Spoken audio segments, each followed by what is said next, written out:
Friends, welcome back my channel. இன்றைக்கி ரெசிபியில் என்ன பார்க்க போகிறோன்னா சுரக்காய் கூட்டு தாங்க பார்க்க போகிறோம். என்னோடய ஸ்டைலில் எப்படி செய்கிறதுன்னு பார்க்கலாம் வாங்க. சுரக்காய் நான் கட் பண்ணி நல்லா தண்ணியில் போட்டு வாஷ் பண்ணி எடுத்து வச்சுருக்கேன். ஒரு கப் பாசிப்பருப்பு எடுத்துக்கோங்க. அப்புறம் நிலக்கடலை பருப்பு வறுத்து எடுத்து வச்சுருக்கேன்.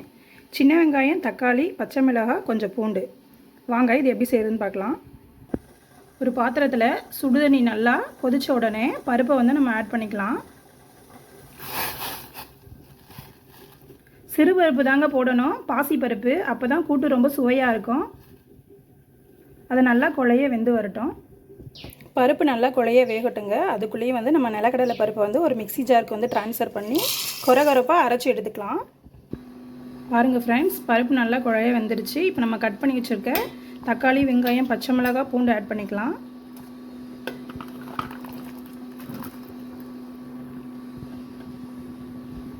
இது கூட கொஞ்சம் ஜீரகம் ஆட் பண்ணிக்கலாம். அதோட கொஞ்சம் மஞ்சத்தூள் போட்டுக்கோங்க.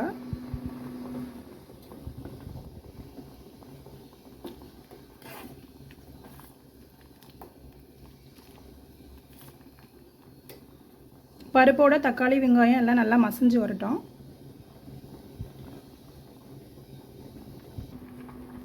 பருப்போட தக்காளி, வெங்காயம் நல்லா குழைய வந்துருச்சுங்க. இந்த ஸ்டேஜில் நம்ம சுரக்காவை போட்டுக்கலாம்.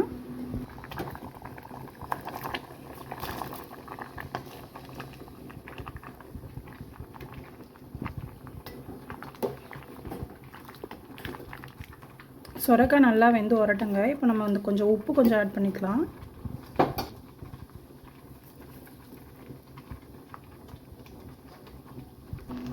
சுரக்காய் நல்லாவே குக் ஆகிடுச்சு.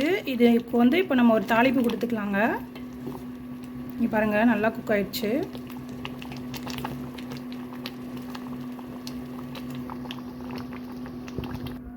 ஒரு கடாய் வச்சுக்கலாம். கொஞ்சம் போல் ஆயில் விட்டுக்கலாங்க.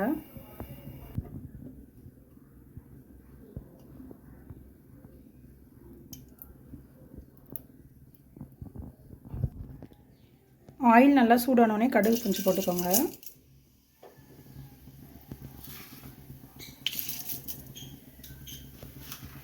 கொஞ்சம் போல் பெருஞ்சீரகம் சேர்த்துக்கலாம்.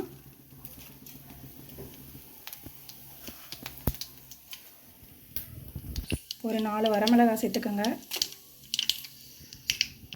கொஞ்சம் கருவேப்பிலை ஆட் பண்ணிக்கலாம்.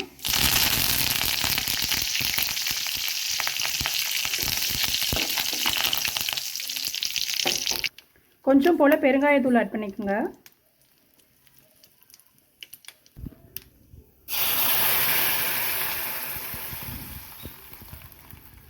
அவ்வளோதாங்க, ரொம்பவே சுவையான சுரக்காய் கூட்டு என்னோடய ஸ்டைலில் எப்படி செய்கிறதுன்னு சொல்லிட்டேன். கண்டிப்பாக நீங்களும் ட்ரை பண்ணி பாருங்கள். தோசைக்கு, சாதத்துக்கு வச்சு சாப்பிடும்போது அவ்வளோ ஒரு சுவையாக இருக்கும். சுரக்காவை ஐயோ பிடிக்காதுன்னு சொல்கிறவங்க கூட கண்டிப்பாக லைக் பண்ணி சாப்பிடுவாங்க.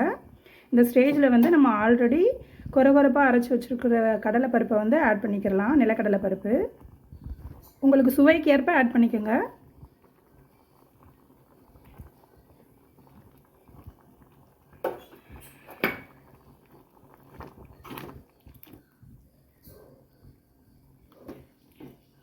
இந்த நிலக்கடலை பருப்பை ஆட் பண்ணும்போது அதோட சுவை ரொம்பவே நல்லாயிருக்கும். கண்டிப்பாக நீங்களும் ட்ரை பண்ணி பாருங்கள்.